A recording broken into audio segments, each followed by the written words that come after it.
SQM. Primero, explicarle un poco de dónde venimos. Aquí está una foto satelital de nuestro país, ¿verdad? Chile, que comienza en el desierto al norte, zona minera. Las zonas frutícolas comienzan más o menos en el valle de Copiapó, zonas desérticas, y en donde prácticamente uva y algo de hortaliza. La universidad donde trabajamos nosotros, donde estudié yo, se encuentra más o menos en esta región, y es una zona que es fuerte productora de aguacate. Chile es el tercer productor, tercer exportador mundial de aguacate, primer exportador de uva de mesa. La uva, la más temprana, salen de aquí hacia el norte.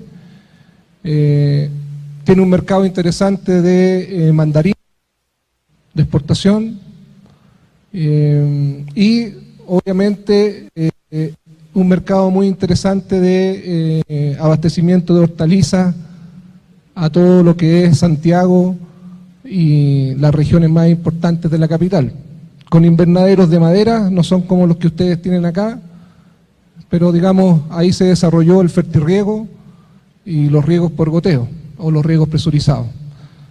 De aquí hacia el norte es como la zona que es más fuerte el tema de fertirriego y de riegos presurizados por las condiciones climáticas en las cuales nos desarrollamos, condiciones de alta alcalinidad, condiciones de alta salinidad. La zona manzanera, y para no pecar de mentiroso, no soy experto en manzana, así que ni se le ocurra hacerme preguntas con respecto a manzana. Voy a intentar solo mostrarles lo que son las alternativas que ustedes van a encontrar en el mercado de los fertilizantes. La zona manzanera está un poco más al sur de Santiago, no sé, 2 horas, 200, 300 kilómetros. Es una zona que ha tenido bastantes recursos de agua, una zona que se incorporó más tarde a los fertirriegos, toda esta zona de frutales. La zona manzanera y la zona frutalera de esa región, nosotros la comparamos un poco con Querétaro, un productor es la alta sociedad, digamos, de la agricultura chilena. Es como Fox, ¿no? Cuando uno va a Querétaro, a Guanajuato, ¿no? Como encontrar campos como Fox. Y después ya se termina aquí la zona de arándano, y ya aquí zona maderera, salmones, y bueno. Aquí está nuestra fuente de agua, ¿verdad? La cordillera de los Andes, y de alguna manera, y gracias a Dios, nos separa de los argentinos. Así que ahí está la imagen del país. Entremos en detalle. México tiene alrededor de unos 4 millones de toneladas de fertilizantes, incluyen todos los fertilizantes, y realmente como país es un país pequeño, comparado con Estados Unidos o con el mismo Brasil, ¿no? Y si miramos los números de los últimos años, México no ha crecido en cuanto a sus volúmenes de fertilizantes, siguen bastante estables. Si nos centramos ahora en fertilizantes solubles, más o menos el 15% de estos 4 millones corresponderían a fertilizantes solubles. No considero fertilizantes líquidos, solo lo que son sales solubles. Y este sí es un mercado que se viene desarrollando fuertemente. Hay fertilizantes que vienen con un crecimiento anual de un 15, de un 20%, y yo diría que todas las compañías en la actualidad están en México, ¿no? O sea, hay compañía que esté en el rubro fertilizantes solubles que no tenga una oficina en México. De este 15%, los más importantes para el mundo de los fertilizantes solubles son el nitrato de potasio y el nitrato de calcio. Y esto hace, este universo de los fertilizantes solubles, hacen que México, personalmente creo que es el mercado número 1 a nivel mundial. Y si no, como dice ahí, tiene que estar muy a la par de lo que es España, y de lo que es Estados Unidos. Pero como corolario de que yo creo que el mercado número uno, por ejemplo, nuestra compañía, la oficina que atiende toda América, está en Guadalajara. O sea, desde aquí se atiende a Estados Unidos, desde aquí se atiende hasta Chile. Inclusive la minera, nuestra compañía es chilena, y la oficina que atiende Chile está en México. O sea, México yo creo que hoy por hoy es el mercado más importante a nivel mundial de los fertilizantes solubles. La foto satelital, ¿verdad? Esta parte muy similar al norte de Chile, zona semidesértica. El sur de México muy similar al sur de Chile, zonas lluviosas, abundancia de agua. No más que en México es clima tropical, ¿no? Y en Chile son climas helados. Bien, definiciones. ¿Qué entendemos por fertilizante soluble?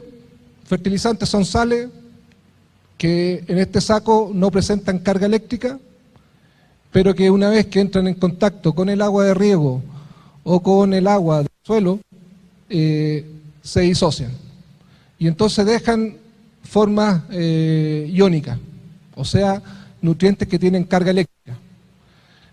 La planta come los fertilizantes como carga eléctrica, ¿no? Los come como nitratos, como amonio, como potasio.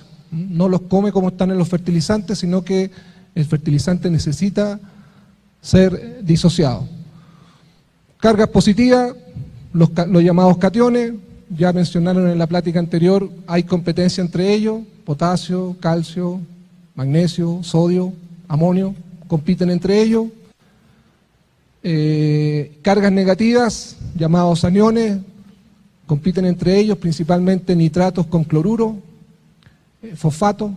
Entonces sí hay que tener en cuenta este tema de... Miren, hice una recopilación de lo que son los requerimientos de nutrientes por tonelada de fruta, de diferentes cultivos. Y esto fue de literatura y son resultados de fruta que se envía al laboratorio. O sea, no tiene que ver ni el agrónomo ni el productor. O sea, usted, inclusive lo pueden hacer ustedes. Mandan su fruta al laboratorio, el laboratorio le saca el agua y analiza, ¿no? Y ahí tiene la comparación de las principales hortalizas en el mercado mexicano y los principales frutales del mercado mexicano. Algunas cosas que resaltar. El elemento que en todos los cultivos más se extrae o más requerimientos tienen, el potasio. Desde extracciones bajas, como el caso de la manzana, a extracciones muy altas, como el caso del banano, que se llevan una hectárea de banano 700 unidades de potasio, una hectárea bien fertilizada de banano de exportación, en Chiapas, en Tapachula, 700 unidades de potasio. Y en hortalizas lo mismo, ¿verdad? Desde bajos requerimientos como la sandía hasta altos requerimientos como la papa. En general, todos los cultivos que en hortalizas acumulan almidón necesitan altas concentraciones o necesitan altos niveles, tan altos aportes de potasio. Eso es lo primero. Lo segundo, destacar que probablemente, y ustedes, para los productores de manzana con mayor razón, el elemento que les da más dolor de cabeza es calcio, en cuanto a desórdenes fisiológicos, el Vitepir y tal. Y fíjense que los requerimientos de calcio en general son bajos. O sea, no es un tema que falte calcio, ¿no? Es un tema de cómo hacerlo llegar a la fruta, ¿no? ¿Qué más? Bueno, eso es un poco esta tablita. Partamos revisando entonces el elemento que mayores extracciones tienen los cultivos, potasio. Una lámina para entrar y revisar las funciones. El potasio tiene varias funciones. Yo aquí destaco las que nos sirven más en términos agronómicos. Primero, el potasio, y al igual que en el cuerpo humano, no está asociado a ninguna, no forma parte de ninguna estructura, ¿no? Es un ion móvil. Entonces, de alguna manera genera los movimientos del agua en la planta y genera los movimientos del agua en el cuerpo humano, ¿no? ¿Y qué importa eso? Lo importante es que primero genera la elongación celular de la fruta. ¿Qué significa eso? Que en la fase que normalmente se llama fase 2, en que el fruto está creciendo, en que la célula está desarrollando, el potasio hace que entre agua a la célula y por lo tanto la fruta crece, ¿no? Entonces normalmente productores que tienen problemas con calibres pequeños o tamaños de fruta pequeña tienen que revisar sus aportes de potasio, ¿no? Entonces, elongación celular normalmente es tamaño de fruta. Un segundo aspecto es que participa en la apertura y cierre de los estomas. Estas estructuras que se encuentran en las hojas y que de alguna manera permiten que ingrese dióxido de carbono para generar azúcares y por otro lado permita que salga agua.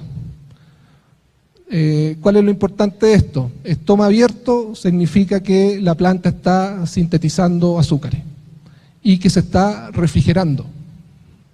Ahí entra un tema de el cambio climático. O sea, la planta no tiene la capacidad de ponerse a la sombra si hace un exceso de calor. O sea, tiene que aguantar el calor donde está. Entonces, de alguna manera, la planta, la única manera que tiene para refrigerarse es perder agua. ¿Y cómo pierde agua? A través de estas estructuras. Y luego, ¿verdad?, el movimiento de azúcares. Los azúcares son sintetizados en la hoja y yo necesito que se vaya a la fruta. Junto al y junto al boro, este nutriente participa en que se recargue los conductos floemáticos con azúcares y se envíen a la fruta. Entonces el tema de grados verdes, el tema de coloración está asociado a este elemento. Regulación de procesos metabólicos, mencionarles dos importantes: síntesis de almidón, los paperos lo saben, un productor de papas aquí de México tiene que estar poniendo alrededor de unas 400 unidades de potasio por hectárea. O sea, el cultivo que necesita acumular almidón son altamente tienen altos requerimientos de potasio. Y el otro es la síntesis de proteína. El aguacate, que es una fruta que tiene altos niveles de proteína, estamos hablando de 200, 250 por año. Entonces los cultivos en que se sintetiza almidón o se sintetiza proteína son cultivos que requieren dosis altas de potasio. Y lo último, ¿verdad?, síntesis de conductos floemáticos. Esto hasta hace poco no se le daba mucha importancia, pero llegó un problema a los cítricos mexicanos llamado el dragón amarillo y que estaba poniendo en riesgo la producción citrícola en todos los países tropicales. Y se recordó entonces, se sacó de la literatura, el dragón amarillo es un virus que empieza a taponear xilema y floema. Empieza a generar bacteriana que termina taponeando los conductos. Entonces se encontró que al menos se puede convivir, si bien no erradicar el virus del dragón amarillo, se puede convivir con él con una buena nutrición potásica, ¿no? Habitualmente se le aplicaba 1 o 2 veces al año triple. Hoy en día están con programas completos. En el cuerpo humano lo mismo, ¿no? Flujo de líquido, prevención de calambre y tiene que ver también con regulación de las presiones arteriales. Normalmente cuando uno le encuentra la presión arterial alta, lo primero que dice el médico es reduzca la sal, ¿no? Reduzca el sodio. Nunca le dice aumente el potasio. Y esto son bombas, ¿no? Bomba o equilibrio entre el sodio y el potasio. Yo creo que en poco tiempo más, o pueden probar, no tener que reducir tanto la sal, sino entrar a aumentar el potasio.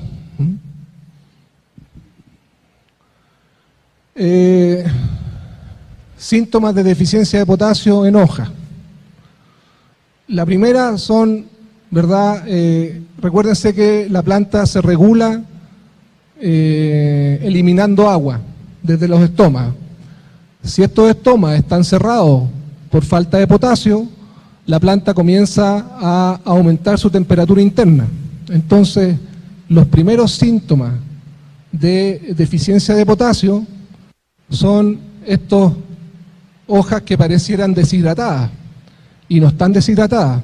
Allá hay uva de mesa en el norte de Chile, manzano aquí en la región, cítrico, limón persa en Veracruz, piña en Isla y Loma Bonita. Entonces, los primeros síntomas de potasio son hojas que parecieran deshidratadas y realmente el suelo está bien regado y no hay ninguna condición que nos llegue a pensar que hay deshidratación. La segunda etapa es que si esto no se corrige, ya comienzan a aparecer estas clorosis, ¿verdad?, en pimiento, en tomate, en papa. Y si no se corrige, ya comienzan las quemaduras, ¿no? Tomate, arándano, mango, papa, manzano, aguacate. Entonces, esa es la primera sintomatología en términos de deficiencias de potasio. Ya si nos vamos a la fruta, las primeras las deficiencias de potasio están asociadas a falta de color. Como el potasio es un elemento que mueve azúcares y los azúcares gatillan los cambios de color, ya sea en frutas que tienen antocianos, como la fresa, esto es albinismo en fresa,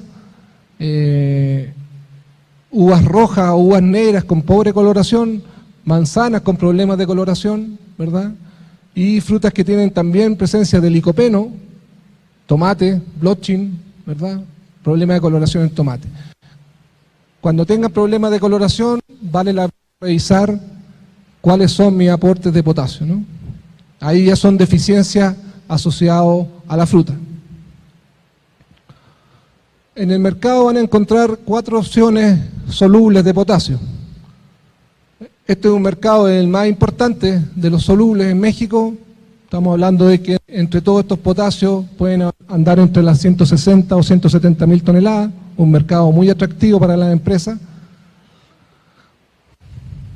Nitrato de potasio, la más importante, la que mayor volumen tiene, estamos hablando de que entre el 44 y el 46% de óxido de potasio y aporta entre un 12 y 13% de nitrógeno en forma nítrica, ahí está su fórmula química. El segundo en importancia, el sulfato de potasio, que dependiendo de la casa comercial puede ser entre un 50% si es de origen chileno, 52% si es de origen chileno, y aporta sulfato, y ahí está su fórmula química. En un tercer nivel, el cloruro de potasio, no es muy utilizado en México, hay algunos mercados que lo utilizan, vamos a verlo. El más concentrado tiene entre un 60 y un 62%, dependiendo del origen de la sal, y un 47% de cloruro. Y uno que ha venido creciendo, ha continuado valorándose en el mercado, principalmente de invernadero, el fosfato monopotásico, o conocido como MKP, no aporta nitrógeno, tiene un 34% de potasio y un 52% de fósforo. Nitrato de potasio es el que mayor volumen representa dentro de los fertilizantes solubles. ¿Por qué se ocupa tanto? Principalmente porque tiene los dos elementos que mayor extracción tienen en los diferentes cultivos, potasio y nitrógeno. El nitrógeno es 100% nítrico, no acidifica los suelos, es importante para las regiones que tienen suelos ácidos. Hay sinergismo entre este anión y este catión en la entrada a la planta y no tiene la menor salinidad de todos los potasios. Es muy importante para la zona que salinidad de riego o en los suelos. Como comentario, viene todo un desarrollo en sales solares. Estas sales solares, dentro de estas celdas, necesitan tener una sal que reciba el calor y que después lo libere en la noche. Y esa sal es nitrato de potasio. Entonces, viene todo un desarrollo en lo que es tecnología solar, incorporando, ¿verdad?, esta sal. En cuanto a salinidad, este cuadro les demuestra la salinidad de los diferentes potasios a una concentración de 1 gramo por litro. El más salino, cloruro de potasio, 1.8, muy cerca de la sal de comer.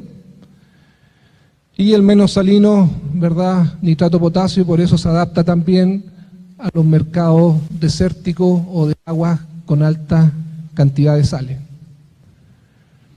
Aquí tienen ustedes nitrato de potasio, diferente su concentración de salinidad 1.3, y aquí se hicieron en 3 ensayos las mismas concentraciones de potasio y de nitrógeno, pero con diferentes materiales, con cloruro de potasio y nitrato de amonio, y la conductividad les dio casi 2. Después se ocupó cloruro de potasio y sulfato de amonio, y la conductividad les dio 2,6. Y después se ocupó sulfato de potasio y nitrato de amonio, y la conductividad les dio casi 2. Entonces, a los mismos niveles, aportando los mismos niveles de potasio y de nitrógeno. Entonces, esa es su gran ventaja y que se adapta muy bien a las condiciones áridas. Un poco de industria. Hay 2 maneras de hacerlo. Una, la empresa chilena, no somos nosotros nomás, hay también otros competidores, y se hace a partir de salitre, que es esta piedra que está acá, o conocido también como nitrato de sodio, y el resto del mercado, principalmente israelitas, jordanos y chinos, lo hacen a partir de ácido nítrico.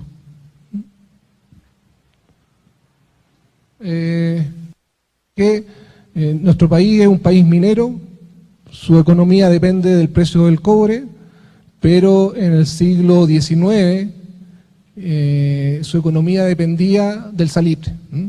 O sea, el salitre movía creo que el 50% del Producto Interno Bruto. O sea, el país era un país salitrero. Desaparecieron muchas de esas salitreras y quedaron algunas rutas turísticas que vale la pena, si son aventureros, recorrerlas. Parte importante, mientras no se sintetizó nitrógeno sintético, la única fuente de nitrógeno en el mundo era el salitre. Estas son las plantas israelitas y jordanas, es industria petroquímica, o sea, dependen de producir ácido nítrico, y el cloruro de potasio lo sacan del Mar Muerto. Foto curiosa, en el Mar Muerto es tan alta la cantidad de sales que se puede leer el periódico en el agua sin hundirse, ¿no? El segundo fertilizante en importancia en cuanto a potasio, el sulfato de potasio. La gracia es que no aporta nitrógeno, ¿verdad? O sea, si hay cultivos que son sensibles a los cloruros y no quiero aportar nitrógeno, la alternativa que tienen es sulfato de potasio. Y la única limitante que tienen es que es bastante insoluble, como sal. Hay 2 rutas de obtención. Hay una ruta que es orgánica, ya sea en mina, esta es una mina alemana, ¿verdad? Así está la sal como tal, o ya sea como salmuera. Esto en el norte de Chile, de la cordillera de los Andes, viene una salmuera, se succiona, se envía a pozas de evaporación y después se les quita el agua y se cosecha. Y la sal está en forma natural. Estos productos tienen registro orgánico, para los que estén interesados en algún momento en incursionar en producción orgánica. Y hay otra ruta, ¿verdad?, que es a partir de ácido sulfúrico y cloruro de potasio, en un proceso mucho más controlado tecnológicamente, ¿no? La gran limitante del sulfato de potasio es su solubilidad. Dentro de los fertilizantes, aquí tienen los nitrogenados que tienen una alta solubilidad, 1 kilo por litro, es alta la solubilidad. De hecho, fertilizantes nitrogenados, casi no hay distinción entre los granulares y los solubles, se ocupan los mismos. Y dentro de los de baja solubilidad, pero que siguen siendo fertilizantes solubles, el sulfato de potasio. Tiene 120 en este cuadro, 120 gramos por litro, y yo les diría que eso es un cuadro bastante optimista. Probablemente tenga 70 u 80 gramos por litro. Y no varía esta solubilidad con la temperatura. Entonces, si ustedes trabajan con sulfato de potasio, considerar que no se puede concentrar mucho. Cloruro. Cloruro es la tercera fuente, no es muy utilizada en aguas presurizados. En fertilizantes granulares es la principal fuente a nivel mundial y en México, pero en soluble es la fuente menos ocupada. ¿Y quiénes la ocupan? Principalmente sectores que se riegan con aguas de lluvia. Sinaloa, por ejemplo, tiene canales y embalses. Sinaloa sí ocupa parte de su potasio como cloruro. Y lo otro es que se ocupa bastante en la fabricación de fertilizantes foliares. Es una materia prima para producir los fertilizantes foliares líquidos que ustedes compran en el mercado. ¿Quiénes manejan el negocio de los cloruros? Los canadienses, a través de Potascorp, los bielorrusos, los rusos. Digamos. Yo diría que el 60% del potasio del cloruro que se maneja en el mundial proviene de uno de estos tres países, ¿no? Hay dos rutas de obtención: el proceso minero, que se extrae esta piedra roja llamada carnalita, y que es un proceso en profundidad, es un yacimiento minero, pero hay que meterse en profundidad. El potasio está bastante adentro de la mina. Y el segundo sería la extracción de la sal tal cual, también de esta salmuera. De hecho, estamos en litigio con el Estado. Este yacimiento es del Estado, es del Estado chileno, lo tenemos de manera concesionado y estamos ahí con problemas para el 2020, 2030. Pero por el momento todavía podemos bombear y esta es la sal que extraemos como cloruro, ¿no? Como la extraemos tal cual, también tiene ya registro orgánico, por lo cual de alguna manera, si están interesados en la producción orgánica, ahí tienen otra fuente. ¿Cuál es el problema del cloruro? Son sus altas concentraciones de cloro, ¿verdad? 47%, muy cerca de la sal de comer, 60%, cloruro de calcio, 65%. Hay cultivos como el aguacate muy sensibles a los cloros. Y mencionarles que dentro de esta unidad de sal light, ¿verdad? Esta es una mezcla de sal de comer con cloruro de potasio. Entonces, sí es un fertilizante que hay que tenerlo bastante restringido cuando las condiciones de suelo o de agua no permiten el uso de cloro o no permiten lavarlo de los suelos. Este cuadro representa el contenido de almidón. En general, todos los productores de papa le tienen un terror fuerte a la utilización de cloruro. En general, en la medida que aumentan los cloruros, en este caso en una solución nutritiva, los contenidos de almidón, ya sea en materia fresca o ya sea en materia seca, disminuyen. En frutales hay que revisar, recuérdense que ustedes tienen un árbol que produce reservas, guarda reservas como nitrógeno y dentro de esas reservas guarda almidón.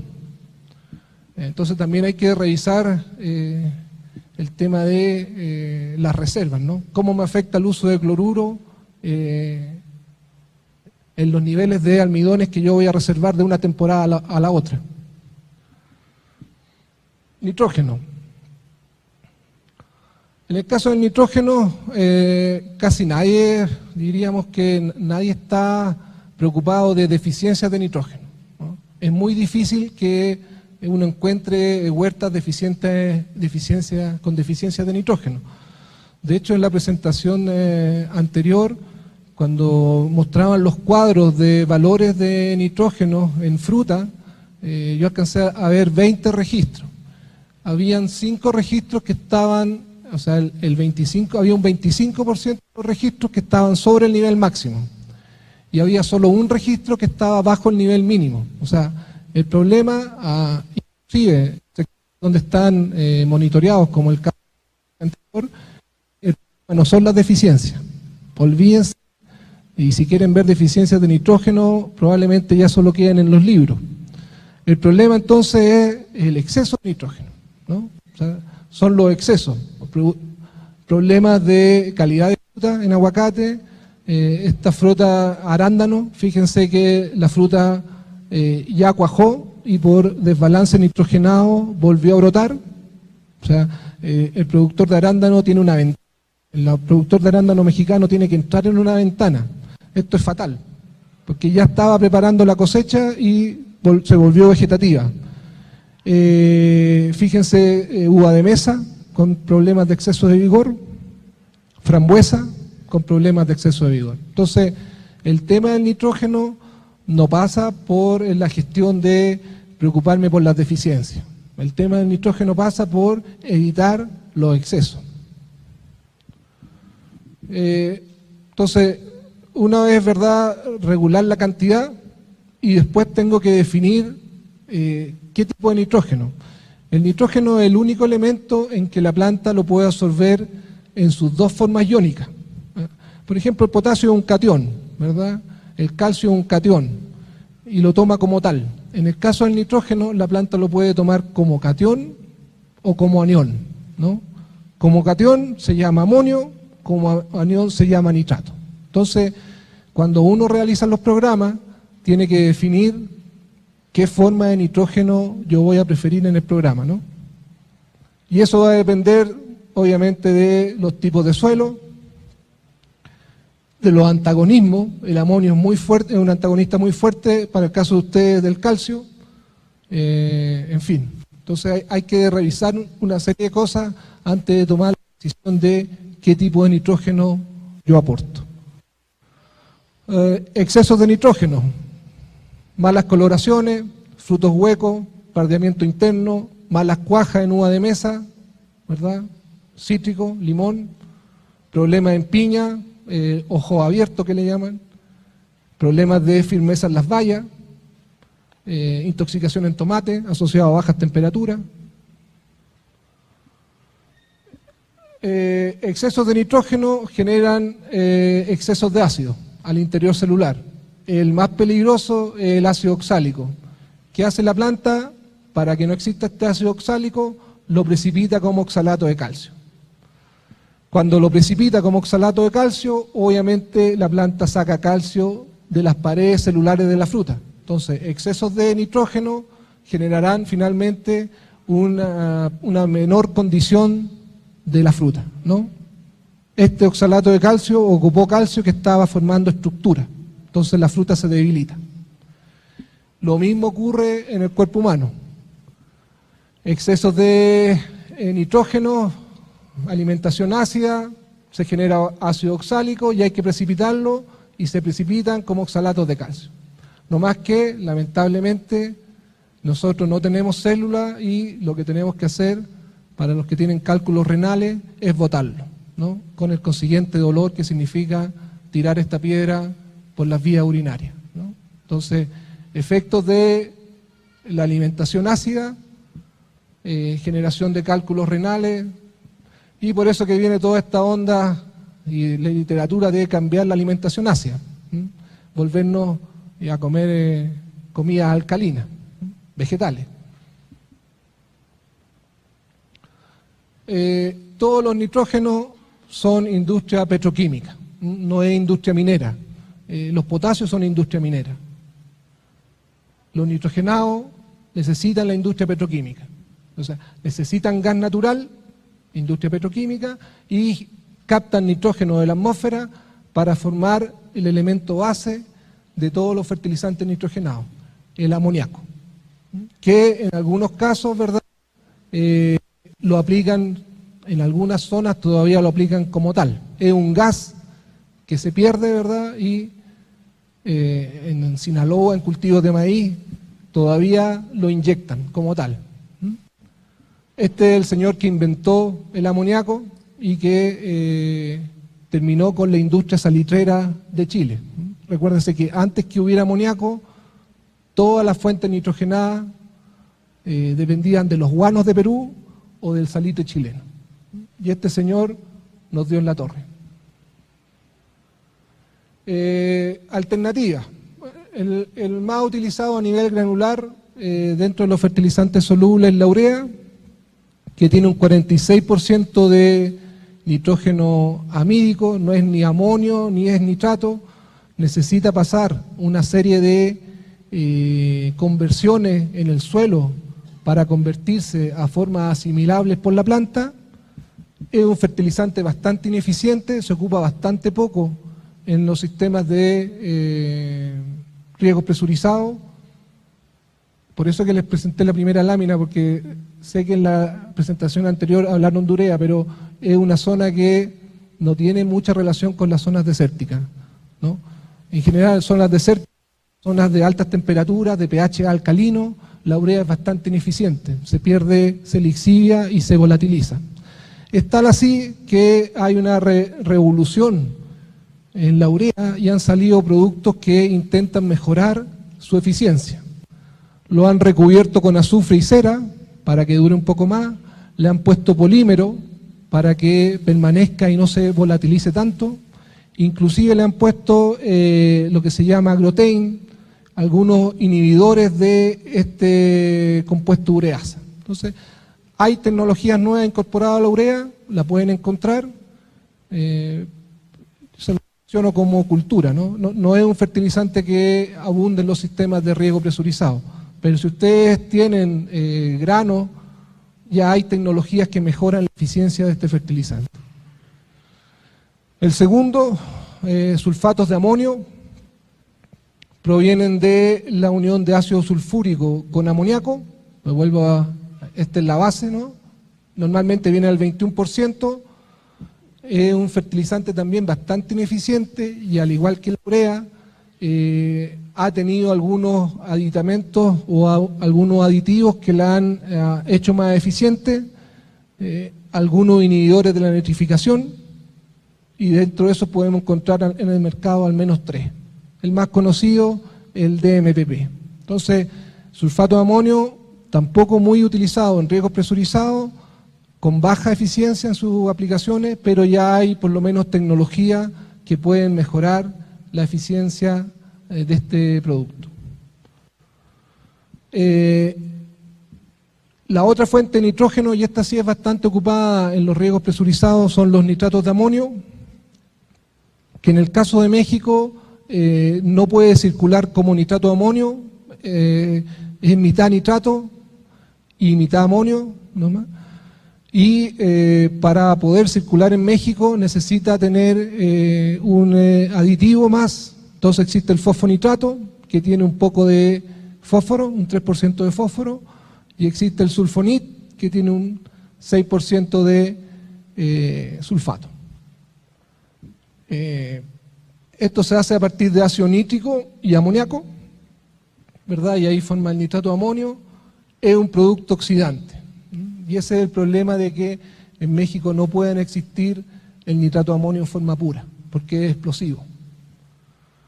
Aquí tienen ustedes una planta en Texas, fabricadora de nitrato de amonio. Aquí estaba el amoníaco, aquí estaba el ácido nítrico y explotó, ¿no?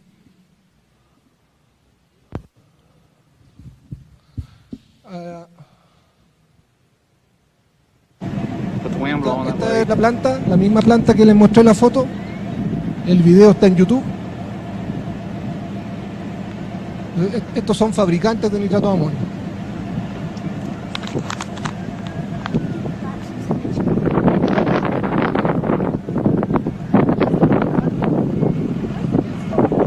Esta es la planta en Texas.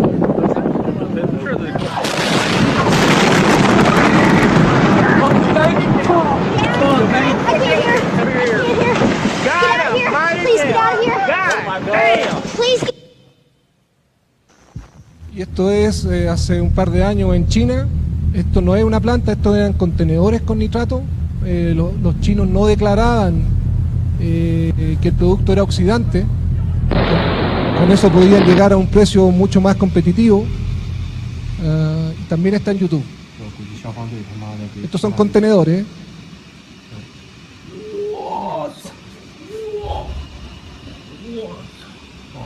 Fíjense en los fuegos artificiales. De hecho, los nitratos son materia prima de los fuegos artificiales.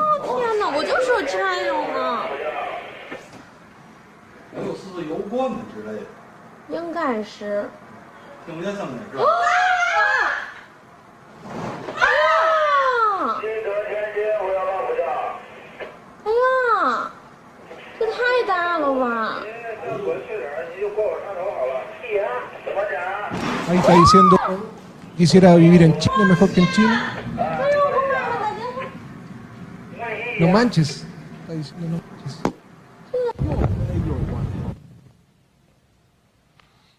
Ok, entonces, debido a esas características, para poder entrar nitrato de amonio a México, necesita ir contaminado, entre comillas, con algún producto que le baje la explosividad. Hace poco hubo una explosión en México, también en una feria de fuegos artificiales. No puse el video, pero si se recuerdan, hubo varios muertos. Ok, mencionarles que dentro de los nitrógenos, cuando tengan que, lamentablemente estos brasileros, eso lo puse antes de que nos eliminaran del Mundial, si hubiera sabido lo hubiera quitado. Este es un investigador brasilero que hizo trabajos con nitrógeno, con nitratos de amonio, fuente ácida, y ocupó nitrato de calcio y revisó los pH del bulbo de suelo. Entonces se dio cuenta que después de varios años de trabajo, ¿verdad? Aquí está el gotero, estos son naranjos. Al trabajar años continuos con fuentes amoniacales que acidifican el suelo, el sistema radicular no soportó la acidez y terminó desplazándose fuera del bulbo de riego, ¿no? En general, y al ocupar fuentes alcalinas, ¿verdad? Esto es en Sao Paulo. Obviamente el sistema radicular está justo debajo del sistema de riego.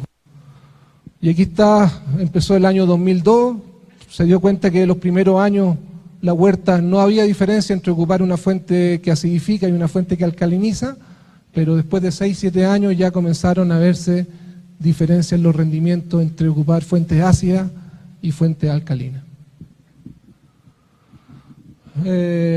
Y fuentes de nitrógeno que solo tengan nitrato, bueno, los nitratos de potasio, el nitrato de calcio, el nitrato de magnesio, para los que acidifican, el ácido nítrico, y para los orgánicos, el nitrato de sodio. Entonces ahí tienen fuentes de nitrógeno 100% nítricas. Calcio. Bueno, ya revisaron la presentación. 4 cosas, ¿verdad? Firmeza de fruta. Ustedes saben, el calcio participa en la estructura de la fruta, participa poniéndose en las paredes celulares, en estas paredes celulares de la fruta y dándole firmeza. Tiene la misma función en el cuerpo humano. El calcio está asociado a los huesos, ¿no? Y a los dientes. En la planta es lo mismo, ¿no? Participa en las paredes celulares, en la biosíntesis de etileno, ¿verdad? Mientras haya alto calcio, la síntesis de etileno es menor, es más baja, la fruta se madura más lento, en la respiración y en cualquier desorden asociado a post cosecha. Para mostrarle que no están solos en esta lucha con el calcio, aquí está el bitter pit, y aquí está el universo de problemas que existen en la otra fruta: fresa, quemadura, blossom, aguacate, pardeamiento interno, mango, nariz suave, cebolla, lechuga, trickburn, blossom and rot en tomate, en pimiento, en melón, sandía, en chile, deshidratación en arándano. O sea, está asociado a todos los cultivos. Y como les mostré en la primera lámina, a pesar de que se requieren bajas cantidades en la fruta, es el elemento que más dolor de cabeza genera para la gente que está exportando, para la gente que tiene que viajar con la fruta. En el caso de alternativas, aquí no hay alternativas, realmente la única fuente soluble en el mercado es nitrato de calcio, que tiene alrededor de un 26.5 de óxido de calcio y tiene un 15.5 de nitrógeno. Gran parte de nitrato y una pequeña parte de amonio. La molécula tiene agua. También es importante porque hay diferentes compañías y en la medida en que la compañía tiene menor calidad, la molécula o el cristal presenta mayores volúmenes de agua. Por lo tanto, el fertilizante se hace duro o se apelmaza con mayor rapidez.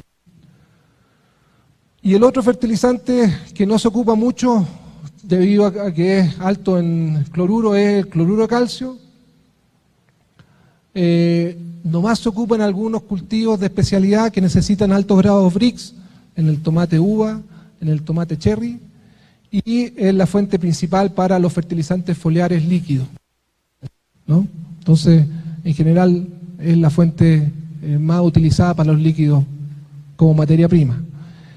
Es un mercado de alrededor de 140.000 toneladas en México, yo creo que es el número 1 a nivel mundial. En México existen dos tipos de calcio, los que tienen amonio, que tienen esta concentración, y hay un calcio, nitrato de calcio que no posee amonio, ¿no? Y existen otras fuentes de calcio.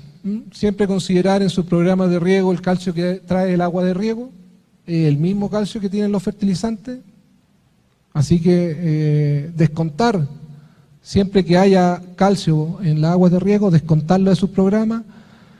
Hay enmiendas cálcicas, pero como enmiendas, ¿no? No van nunca en el sistema de riego, sino que son solo para mejorar algunos niveles que se mostraron en la plática anterior en los análisis de fertilidad de suelo. Dentro de esos destacar la cal dolomítica, el carbonato de calcio, el yeso. Hay otro tipo de calcio que se ocupa también en foliares, el óxido de calcio. Y hay un pequeño mercado de quelatos de calcio. Realmente el calcio viene de atacar roca fosfórica con nitrato, con ácido nítrico, un proceso muy simple. Realmente en el caso de Noruega sale de un subproducto, no tiene mayor complicación su fabricación. Fósforo, mencionarles que forma parte de la molécula ATP, al igual que en el caso de nosotros. Cualquier requerimiento energético, la molécula ATP es la que guarda energía en el cuerpo humano y en la planta. Cualquier proceso que necesite gasto energético, llámese desarrollo radicular, floración y cuaja, necesita que estos enlaces se rompan y generen energía. Participan las membranas celulares que cada vez en la fruta o pasan por altas temperaturas. Si no hay una buena membrana, la fruta comienza a sufrir problemas de pardeamiento y está asociado a la síntesis de antocianos, por lo tanto mejora en general la fruta que depende de antocianos, mejora su coloración, ya lo confirmaron en la presentación anterior. Sintomatología, normalmente coloraciones violáceas, ¿verdad? En la hoja, arándano, fresa, tomate. En el tomate, aparte de violáceo, se curva un poco la hoja hacia abajo. Hay 4 opciones de fósforo en el mercado, todas dependen de la misma materia prima, de la roca fosfórica. Este vuelve a ser un proceso minero, roca fosfórica, ¿verdad? Proceso minero de extracción. Hay 4, el más importante es el MAP, que tiene un 61% de pentóxido de fósforo y un 12% de amonio. El que viene creciendo fuerte, el MKP, urea fosfato y el ácido fosfórico. Cualquiera de las primeras 3 alternativas necesitan, al igual que en el caso del nitrógeno, que lo primero que se sintetiza es amoníaco, en el caso del fósforo, lo primero que se sintetiza es el ácido fosfórico. Materia prima base, el ácido fosfórico, y entonces en el mercado podemos encontrar de los más impuros, ¿verdad? estos colores verdes que a veces se veían en Culiacán, hasta los que se ocupan para grado alimenticio para fabricar la Coca-Cola. Se utiliza con varios propósitos, ¿verdad? Como fuente para el resto de los fósforos, como aporte directo de fósforo y como ácido para mantener los sistemas de riego presurizados.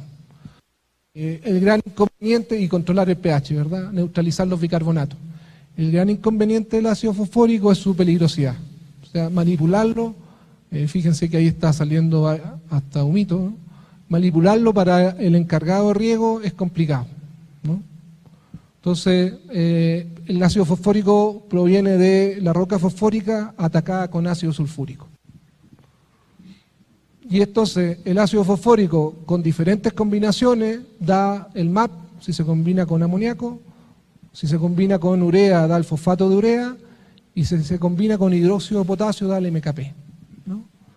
El más importante, el MAP, unas 25.000 toneladas, no sabemos bien diferenciar porque hay un volumen que va para extintores. El MAP es materia prima para los extintores en la industria. El MKP, mercado que viene creciendo, principalmente por los cultivos bajo invernadero. Tampoco cuantificamos bien cuánto es porque es parte importante de las bebidas hidratantes, del Gatorade y todo eso. Y el fosfato de urea, un nicho de mercado, es un ácido fosfórico hecho cristal. Entonces, si necesitan neutralizar agua, neutralizar bicarbonato y no quieren ocupar ácidos líquidos, esta es una alternativa porque son cristales mucho más segura para el operador.